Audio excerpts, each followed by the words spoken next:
ओम नमः सिद्धम आत्म स्वरूप परम गुरु शुद्ध चैतन्य स्वामी ने नमः।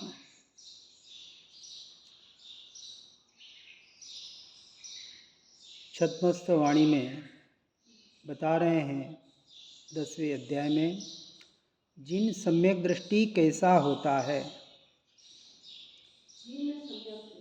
चौथे गुणस्थानक में अविरत सम्यक दृष्टि को जिन की उपमा दी गई है, जिसने अपने स्वरूप को स्वभाव को पर्याय में प्रकट कर लिया, अर्थात निर्णय करके यथार्थ श्रद्धान कर लिया टंकोत्कीर्ण कि वापस मैं आत्मा शुद्धात्मा परमात्मा ही हूँ, अन्य मैं कुछ भी नहीं हूँ।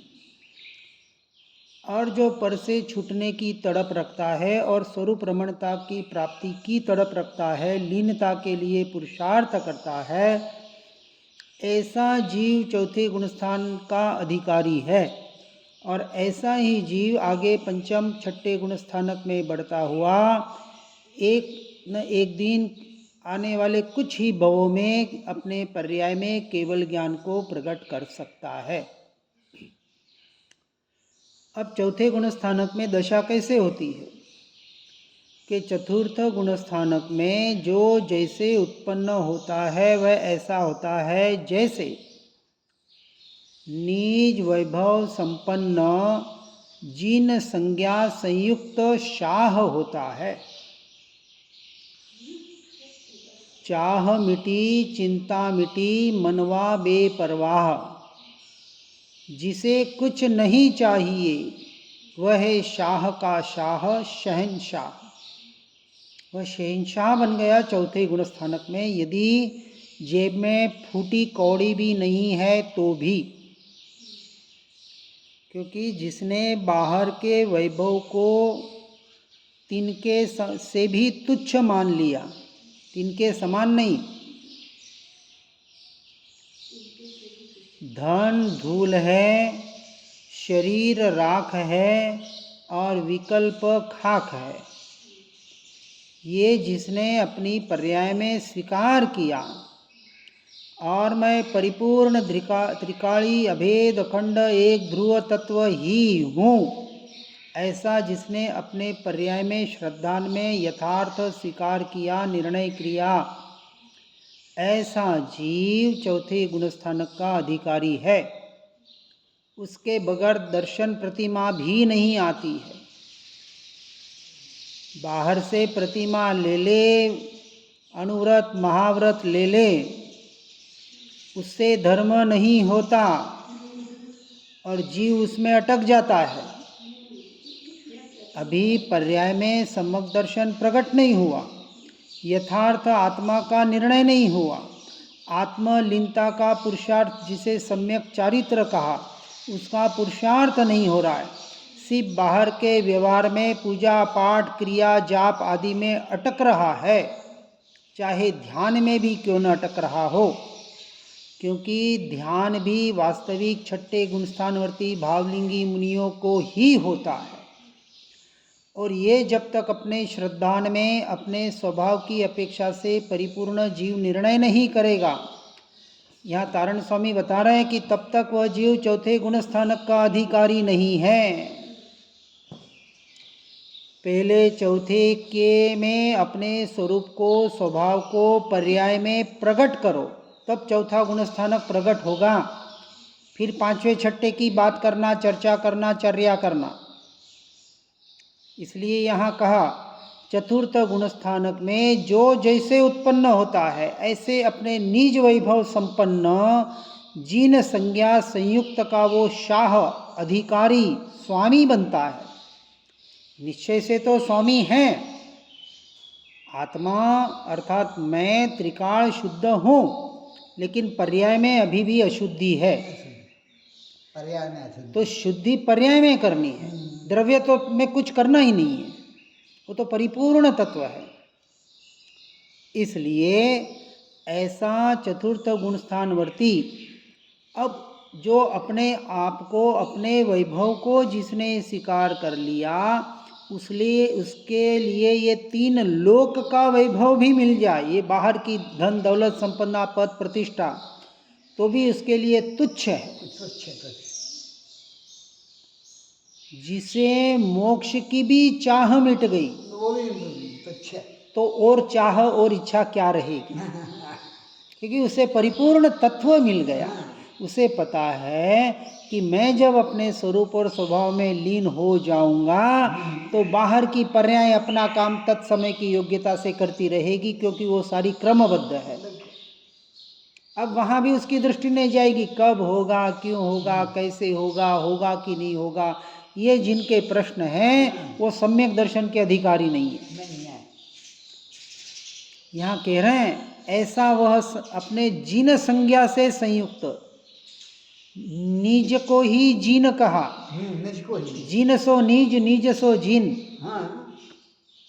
ऐसा जिसने अपने स्वरूप को पर्याय में प्रकट कर लिया, ऐसा चतुर्थ गुण स्थानवर्ती की बात चल रही है, अविरत सम्यक दृष्टि की।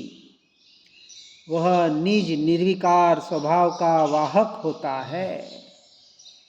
किसका वाहक होता है? निज निर्विकार स्वभाव का, जिस स्वभाव को आज दिन तक इन विकल्पों ने, इन विकारों ने स्पर्श भी नहीं किया। विकार हैं, विकल्प हैं पर्याय में, और पर्याय एक समय का सत मात्र है, और वह मेरा स्वरूप नहीं, मेरा स्वभाव नहीं। इसने जिसने चौथे गुण स्थानक में श्रद्धान कर लिया। देखो यहाँ संसारियों को दिखेंगे, देखो भरत चक्रवर्ती युद्ध कर रहे और आप उनको शायिक समकीति कह रहे हैं, 96,000 रानियों का भोग भोग रहे, ऐसी बनाई हुई खीर खा रहे कि एक चम्मच हम हजम नहीं कर सकते, और आप कह रहे हैं वो निर्विकल्प है, निर्विकारी है। बिल्कुल है। श्रद्धान की अपेक्षा से बात चल रही है, बाहर के व्यवहार की अपेक्षा से नहीं। इसलिए दर्शन मोह और चारित्र मोह को बराबर समझना है।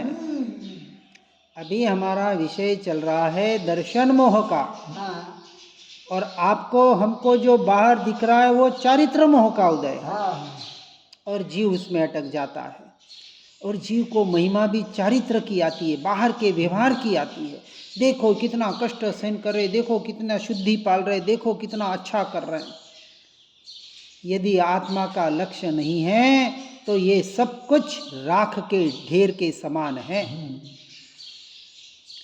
ऐसी उत्कृष्ट दशा, ऐसी उत्कृष्ट वाणी, ऐसी समझ हमको समझने को मिल रही है। तो क्या कहा? चौथे गुण स्थानवर्ती जीव निज निर्विकार स्वभाव का वाहक होता है। कौन सा स्वभाव? निज का। कैसा? निर्विकार स्वभाव है, और सब प्रिय स्वभाव सहित वर होता है। बारात निकलती है, महिमा किसकी? वर की, दूल्हे की। यदि दूल्हा नहीं हो, वर नहीं हो, तो वो बारात कैसी? आप जाओ बारात लेकर किसी लड़की के घर पहुंचो, और लड़की वाले कहेंगे अरे दूल्हा कहीं नजर नहीं आ रहा, कि वो तो नहीं आने वाला, हम पहुंच गए।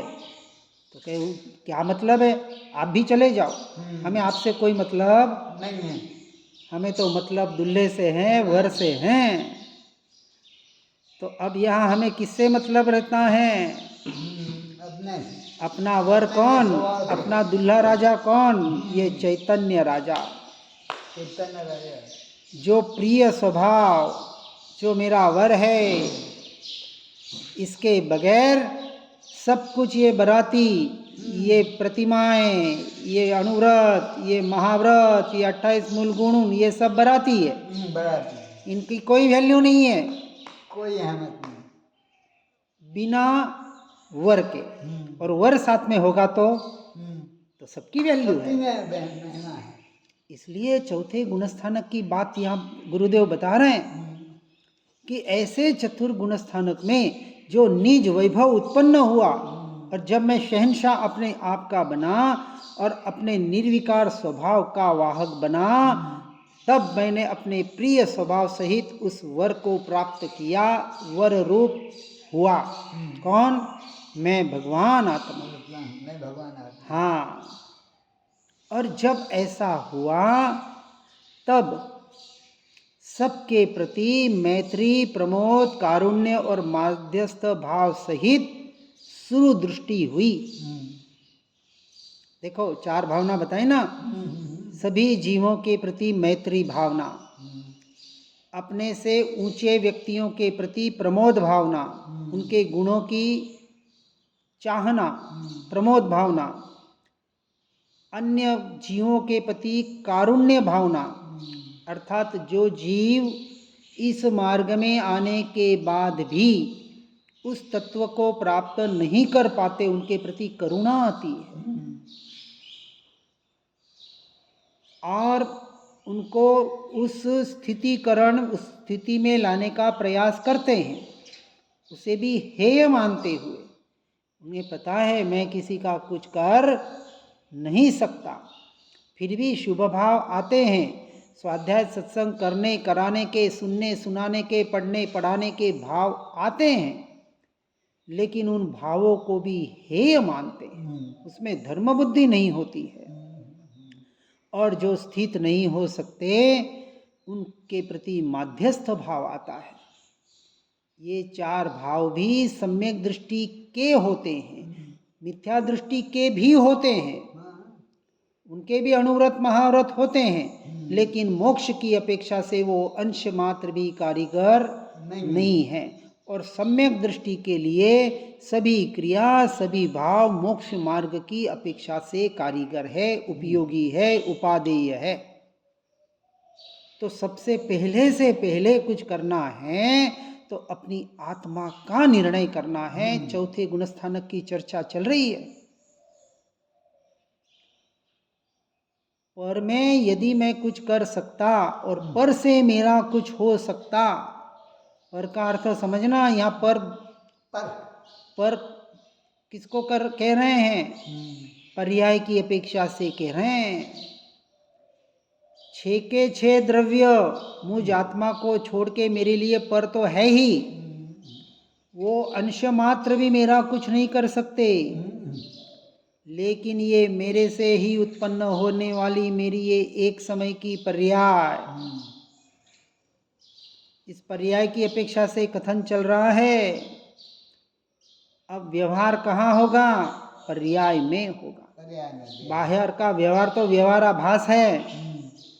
जो पर्याय पर की तरफ ढल रही है, उसी पर्याय का सहारा लेके उसे अपने स्वरूप और स्वभाव में स्थित करने का नाम स्थितिकरण अंग है।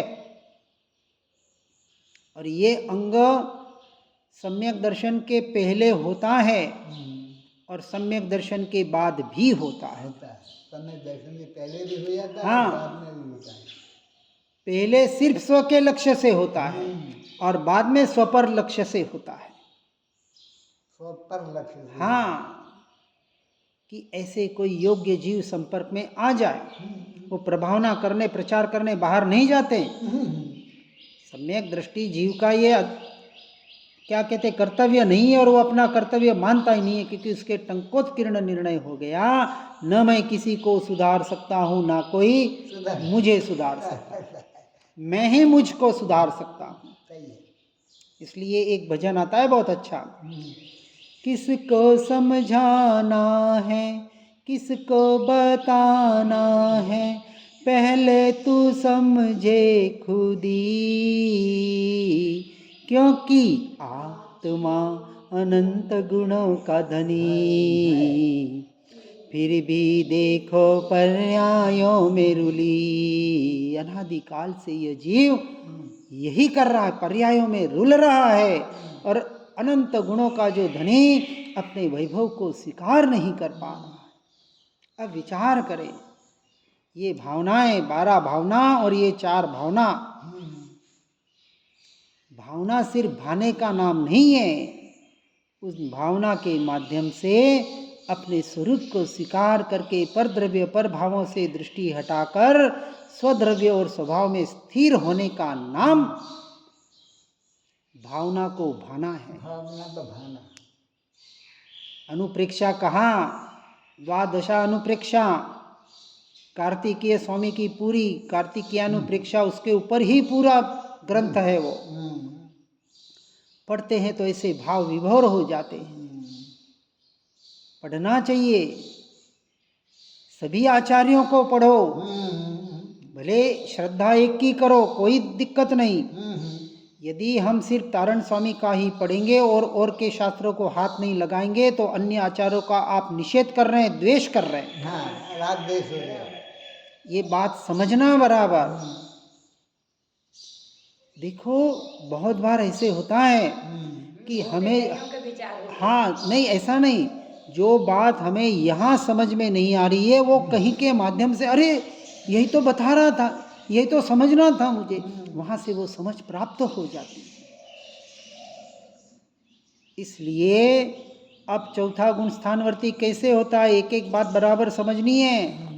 शुभाशुभ आश्रव भावक का निरोधक होता है। क्या कहा? और कैसे होता है? शुद्धोपयोग सहित होता है।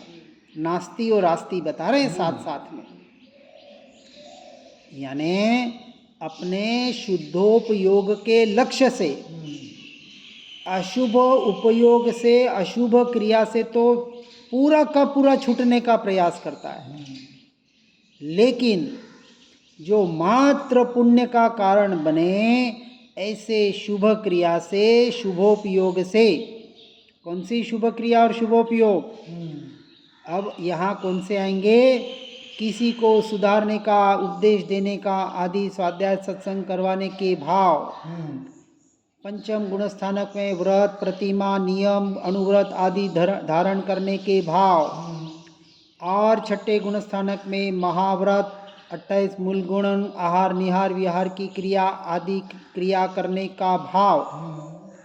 ये भाव भी व्यवहार होने से ऐसी क्रिया करते करते, गुणस्थानक के अनुसार क्रिया होती है, उस भूमिका के अनुसार क्रिया होती है, भाव भी होते हैं। लेकिन इस बाहर पुद्गल के आधार की क्रिया को मन वचन काया के आधार पर होने वाली क्रिया और भावों को वो 100% हेय मानते हैं, आदरणीय नहीं मानते। होती है क्यों? क्योंकि जब तक अपने स्वरूप और स्वभाव में लीन नहीं हो पाते हैं, उपादेय तो एक ही है, स्वरूप और स्वभाव की लीनता। अब यह चौथे गुण स्थानवर्ती की बात चल रही है।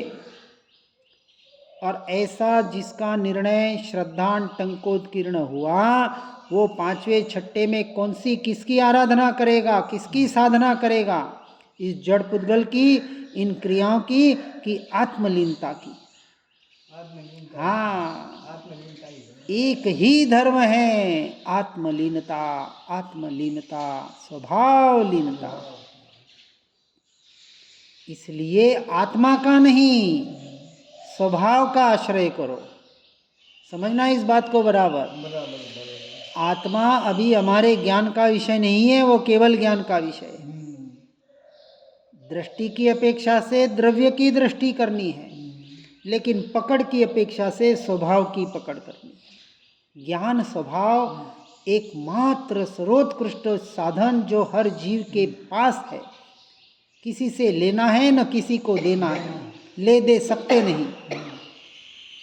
ऐसे स्वभाव की साधना, ऐसा चौथे गुण, चौथे पांचवें छठे तीनों गुण स्थानवर्ती जीव शुभाशुभ आश्रव भावक के निरोधक होते हैं और शुद्धोपयोग के आराधक होते हैं।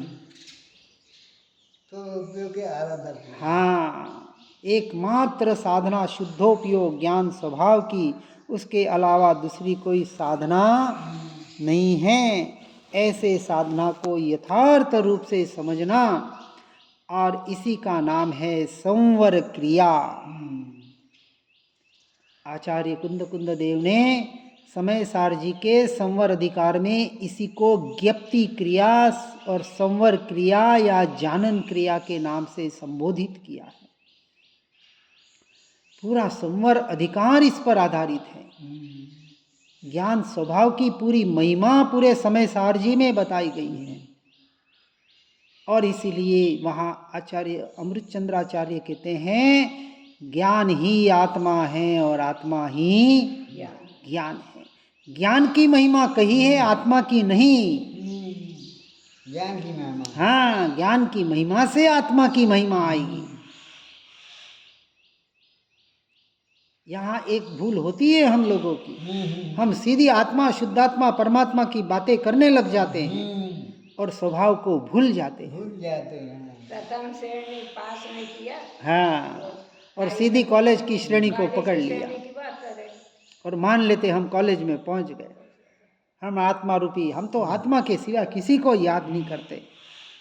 हम कहते स्वभाव को कितना याद करते हो। यदि ज्ञान स्वभाव पर दृष्टि नहीं जा रही है, निरंतर ज्ञान ज्ञान ज्ञान का अनुभवन नहीं हो रहा है, उसे आत्मा का अनुभवन नहीं हो रहा है।